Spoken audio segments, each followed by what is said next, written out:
حدیث میں موجود ہے، سرکار دو عالم صلی اللہ علیہ وسلم نے فرمایا کہ روزانہ صبح 2 فرشتے آسمان سے اترتے ہیں اور وہ اعلان کرتے ہیں کہ یا اللہ خرچ کرنے والے کو، ایک فرشتہ یہ دعا کرتا ہے کہ یا اللہ جو خرچ کرتا ہے اس کو اس کا بہترین بدل عطا فرما، اور دوسرا فرشتہ یہ اعلان کرتا ہے کہ یا اللہ جو خرچ نہیں کرتا اس کا مال ضائع کر دے۔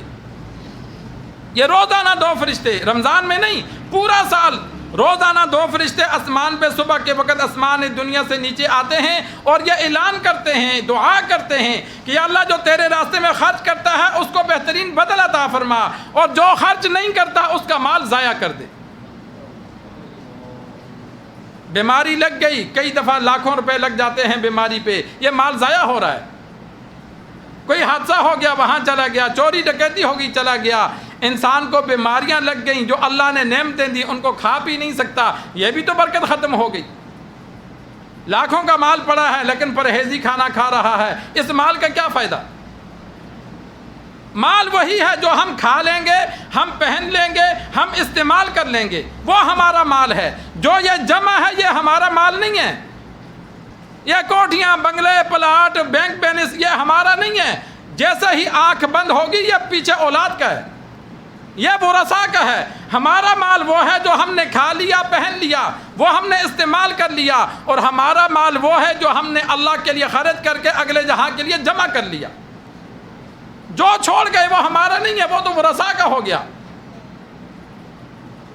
وہ ہمارا نہیں ہے۔ جس طرح ہمیں پیچھے سے وراثت ملی اسی طرح آگے ورثاء میں چلا جائے گا، اس پر اجر نہیں ہے، اجر اس پر ہے جو انسان اللہ کے راستے میں خود خرچ کرے۔ تو یہ سرکار دو عالم صلی اللہ علیہ وسلم نے خرچ کرنے والوں کی فضیلت بیان فرمائی۔ اللہ نے قرآن مجید میں فرمایا کہ خرچ کرنے کا کم سے کم درجہ حدیث میں جو موجود ہے، 1 کے بدلے اللہ 10 کا ثواب دیتا ہے، لیکن بسا اوقات اللہ بڑھا دیتا ہے۔ قرآن مجید میں 3 پارے میں اللہ تبارک و تعالی نے مثال بیان فرمائی کہ جو بندہ اللہ کے راستے میں خرچ کرتا ہے تو اللہ تبارک و تعالی اس کو اجر کیسے بڑھاتے ہیں، کہ فرمایا وہ مثال ایسی ہے کہ ایک بندے نے ایک دانہ زمین پہ لگایا، ایک دانہ جب لگایا تو جو تنا نکلا تو اس کے ساتھ 7 سٹے لگے۔ یا مکئی کے سٹے لگتے ہیں نا، بسوں کا 2 لگتے ہیں، 3 لگتے ہیں، تو اللہ نے فرمایا کتنے لگے؟ 7 سٹے لگے، ہر سٹے پر 100 دانے لگے، تو ایک دانے کے بدلے اس کو کتنے ملے؟ 700۔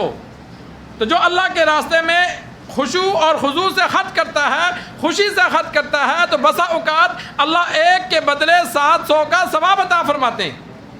اور اسی پر بس نہیں فرمائی کہ 1 کے بدلے 700، فرمایا واللہ یضاعف لمن یشاء، اللہ جس کے لیے چاہتا ہے اس سے بھی بڑھا دیتا ہے۔ جو جتنا خوشی سے خرچ کرتا ہے، اللہ کی رضا کے لیے خرچ کرتا ہے، اتنا ہی اللہ درجہ بڑھا دیتے ہیں۔ حدیث میں موجود ہے، آپ صلی اللہ علیہ وسلم نے فرمایا بسا اوقات بندہ کھجور کا ٹکڑا اللہ کے راستے میں خرچ کرتا ہے تو اللہ اسے پالتا ہے، بڑھاتا ہے، جس طرح تم جانور کے بچے کو پال کر بڑا کرتے ہو، کہ دن بہ دن اللہ اس ثواب کو بڑھاتا جاتا ہے، بڑھاتا جاتا ہے، یہاں تک کہ پہاڑ کے برابر خرچ کرنے کا اللہ ثواب عطا فرماتے ہیں۔ خرچ کتنا کیا؟ 1 کھجور کا ٹکڑا، اور ثواب کتنا ملا؟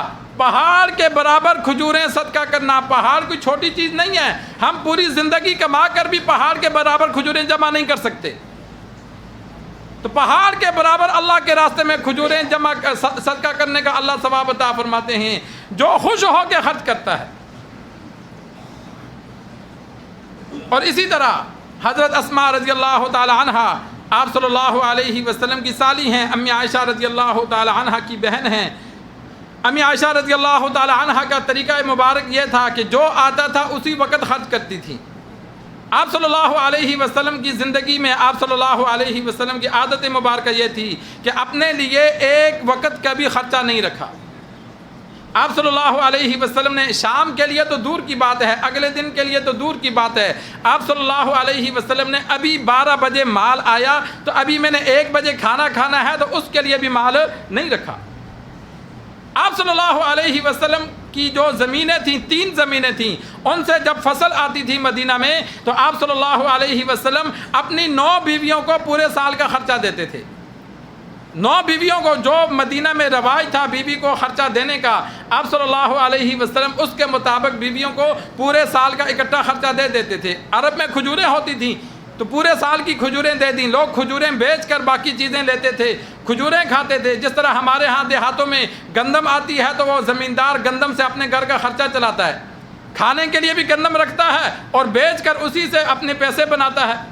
تو عرب میں یہ دستور تھا کہ وہ کھجوریں بیویوں کو دیتے تھے، بہن بھائیوں کا جو حصہ بنتا تھا تو وہ کھجوریں دے دیتے تھے کہ بھائی تجھے اتنا دینا ہے تو اتنے کی کھجوریں لے لے، وہ آگے بیچے کھائے جو مرضی کرے۔ آپ صلی اللہ علیہ وسلم اپنی بیویوں کو حصہ دیتے تھے، اولاد کو حصہ دیتے تھے اور باقی مال اللہ کے راستے میں تقسیم کر دیتے تھے، اپنی ذات کے لیے نہیں رکھتے تھے، کبھی بھی اپنی ذات کے لیے نہیں رکھا۔ تحفہ ہدیہ آیا وہ بھی نہیں رکھا، صدقہ خیرات آئی وہ بھی نہیں رکھا، جو مال آتا تھا شام ہونے سے پہلے اللہ کے راستے میں تقسیم کر دیتے تھے، کبھی نہیں رکھا آپ صلی اللہ علیہ وسلم نے۔ اور ازواج مطہرات کی بھی عادت مبارکہ تھی کہ جب آپ صلی اللہ علیہ وسلم حصہ دیتے تو وہ بھی پورے سال کے لیے جمع نہیں رکھتی تھی، وہ بھی سارا تقسیم کر دیتی تھی۔ یہ جو آپ صلی اللہ علیہ وسلم کے گھر فاقے ہوتے تھے، یہ فاقے اس لیے نہیں ہوتے تھے کہ مال تھا نہیں، جس طرح ہمارے ہاں مجبوری ہے کہ ہمارے پاس پیسہ نہیں ہوتا تو تب ہم نہیں کھاتے، گزارا کرتے ہیں، لباس نہیں پہنتے یا عمدہ لباس نہیں لیتے، کیوں کہ ہماری مجبوری ہے۔ آپ صلی اللہ علیہ وسلم اور گھر والوں کا فاقہ غربت مجبوری نہیں تھی۔ ایک حدیث میں موجود ہے آپ صلی اللہ علیہ وسلم کو اللہ نے فرمایا کہ اگر آپ چاہتے ہو تو میں یہ وادیاں آپ کے لیے سونے کی بنا دیتا ہوں، جدھر جاؤ گے آپ کے ساتھ جائیں گی، جیسے چاہو گے خرچ کرنا اس میں سے کم بھی نہیں ہوگا۔ آپ صلی اللہ علیہ وسلم نے فرمایا نہیں یا اللہ مجھے نہیں چاہیے، میں چاہتا ہوں ایک دن کھاؤں تو شکر کروں، ایک دن نہ کھاؤں تو صبر کروں۔ تو آپ صلی اللہ علیہ وسلم اور ازواج مطہرات کے گھر جو غربت تھی وہ اپنے اختیار سے تھی کہ اللہ نے مال دیا تھا لیکن وہ سارا اللہ کے راستے میں خرچ کر لیا، خود بھوک برداشت کی۔